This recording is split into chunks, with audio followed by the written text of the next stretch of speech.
Albert, how big was that first win last weekend, and how has that really lifted the spirits in camp this week?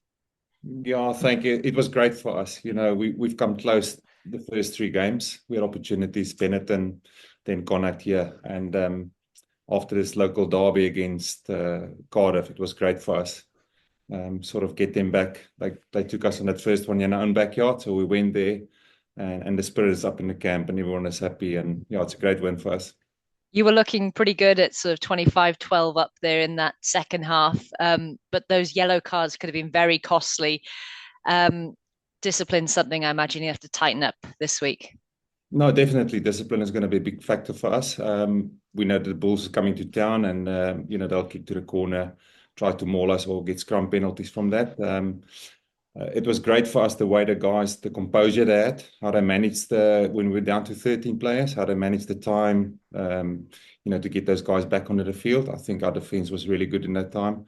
And the guys, they just believed in each other and said, listen, doesn't matter the numbers that we're down with. Let's stick to the system. Let's see what we can do and just sort of bite the bullet until those guys get back. I don't think that last-ditch Murray tackle will ever get tired of watching that one. No, that's one of the highlight rails that we're playing, yeah, showing everyone. And the great thing about it is if you go and look at on the inside of that, Jack Price, Dan Davis, everyone chasing. So the commitment from the boys didn't give up. Everyone chasing. Berg got the tackle in towards the end there, but it's great to see all the guys backing it up as well. From watching the Welsh regions all weekend, it's pretty clear that the squads are looking thin in terms of injuries and things at the moment. But I think the Scarlets are probably the best placed out of all the four Welsh regions. I mean, have you got a big injury list at the moment? Anybody coming back? Anybody out for the weekend? No, sort of the same squad. We've been fortunate this year. Last year we had a lot of injuries. I think the whole process is working in our favour. We've got all our guys available. Obviously, Vai Fafita out for long term. Sean Evans, who could are still out, but everyone else fit, everyone available. So it's a nice headache to have when everyone is available and you have to select the team. Find some wood to touch very quickly. Touch wood.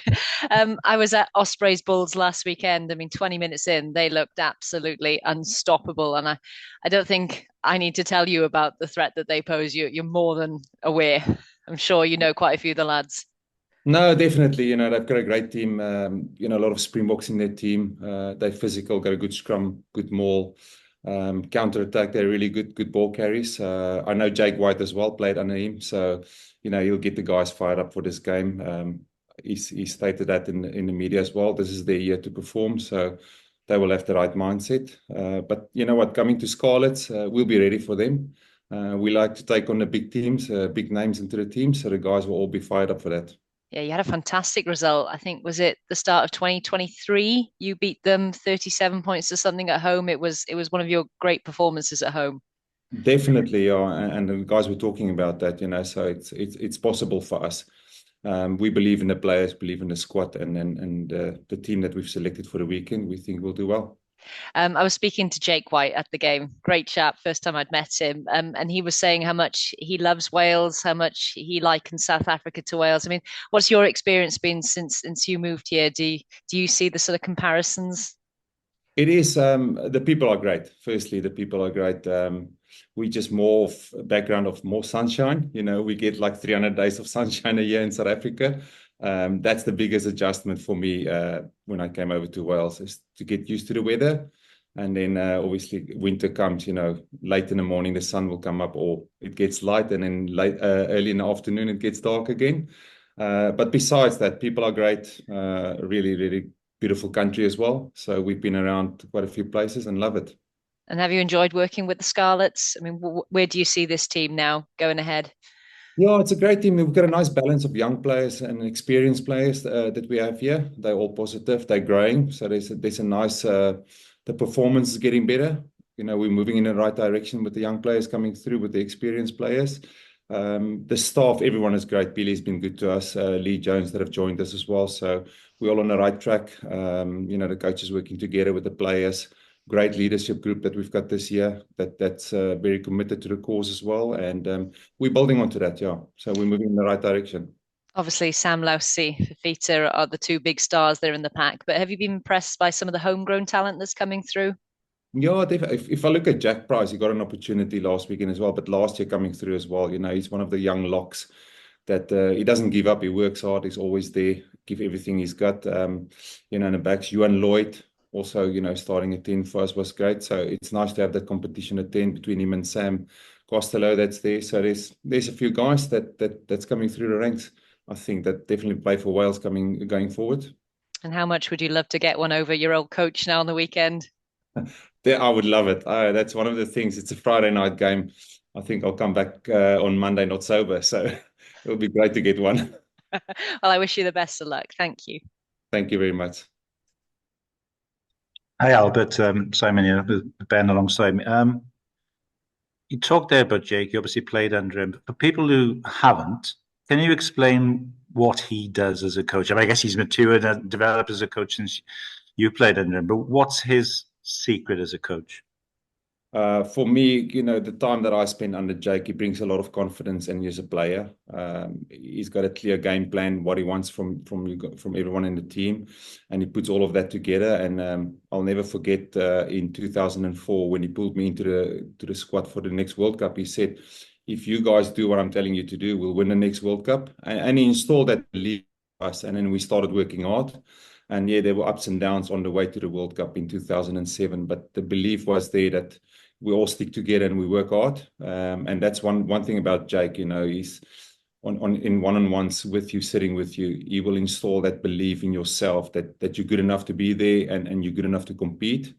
And if you stick to what he's telling you, that you'll get the results. Just lastly for me, what are you making of the competition in the league this season, Albert? I mean, no one would have predicted the Stormers being bottom after the first 4 rounds, and Zebras beating Munster. A different variety of teams. What's your kind of take on it and how competitive it is?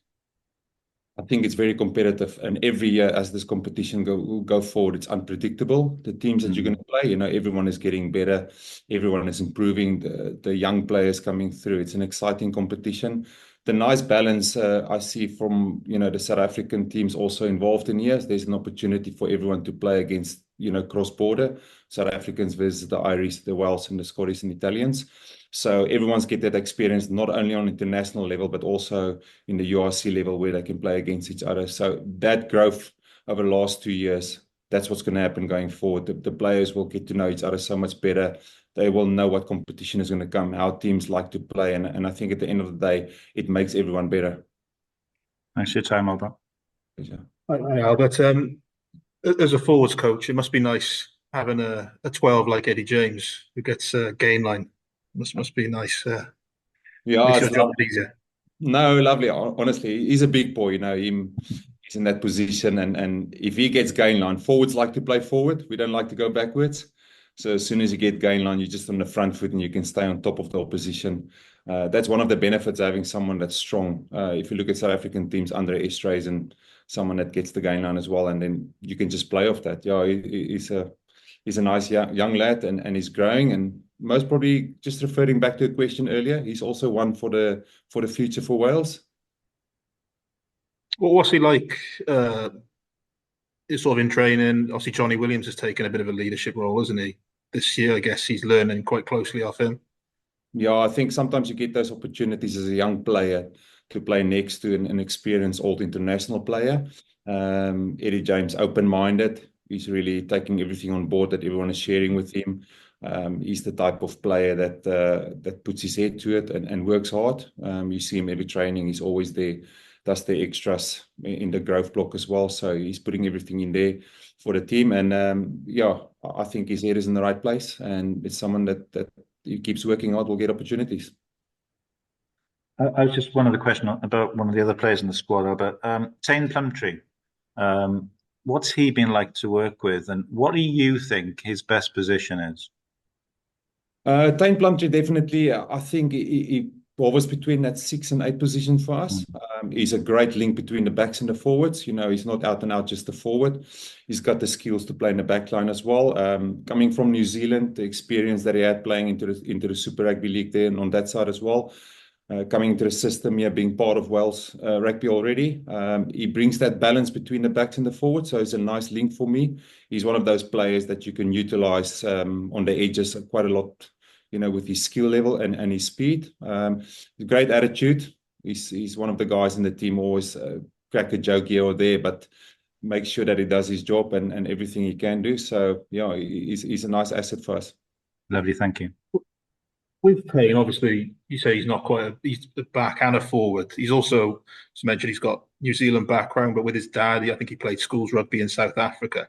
So he's had all these different elements and environments to learn. And it's a bit like, I guess, what we're seeing with South Africa now, where they're playing, obviously, rugby championship against the Sanzar teams, but then playing Northern Hemisphere domestic games. Yeah. Is it the case that he's probably able to pick the best from both worlds and learn, I guess, from every different facet of the rugby world? I agree 100% with you. When you get exposure to the different teams that you play in, and whether it's international level or local, that exposure actually broaden your knowledge as well as a player, and you get experience from that, and it's something that makes you grow the whole time. You're not in one style of play, so there's all the different styles of play and experience that you come up against. And he's that type of player that he's learned from all the different environments he's been in, and he's also a great kid in sharing his ideas and with the other players and the coaches, and we sit down and talk. So yes, it does make a massive difference when you're exposed to all the different styles.